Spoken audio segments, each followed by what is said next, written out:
Hi, Pastor Nathan Decker here, kneeling at the prayer rail at our church because I'm praying and I'm asking God to forgive me.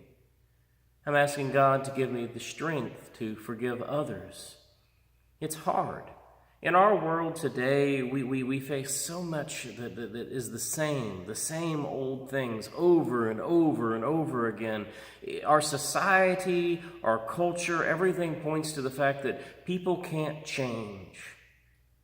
We prefer to be held in the prison of status quo than to ever give people the benefit of the doubt and to give them the opportunity to change. But I believe that people can and do change. I believe that through forgiveness and through prayer, dramatic things can happen. I've seen it happen. My dad was an alcoholic. He had a whole lot of issues drinking. I remember some nights he would come home from a shift on the railroad and he would sit in his chair and he would drink himself into a slumber. And I remember it was hard because a lot of times it felt like he wasn't there. It was just some guy that showed up.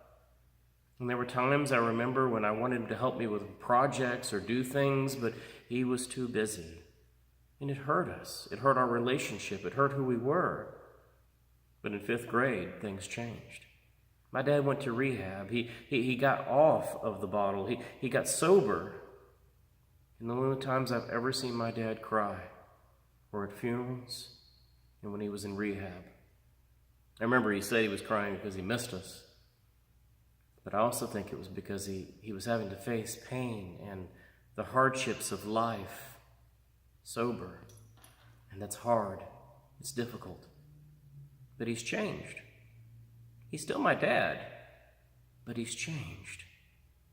In the Bible, we see this with Paul. Paul, the persecutor, the one who goes and kills Christians, becomes Paul the persecuted for preaching about Christ. Paul changes. In many ways, Paul stays the same. He's just as zealous as a Christian as he was zealous as a Pharisee. But in many other ways, forgiveness has caused his life to be changed. Forgiveness changes my view, my perspective. It tells me to offer people another chance, to offer people the benefit of the doubt, to give chance and give change an option to happen. Forgive this week. Offer forgiveness in places that you wouldn't normally do so, and give people the opportunity to experience a change.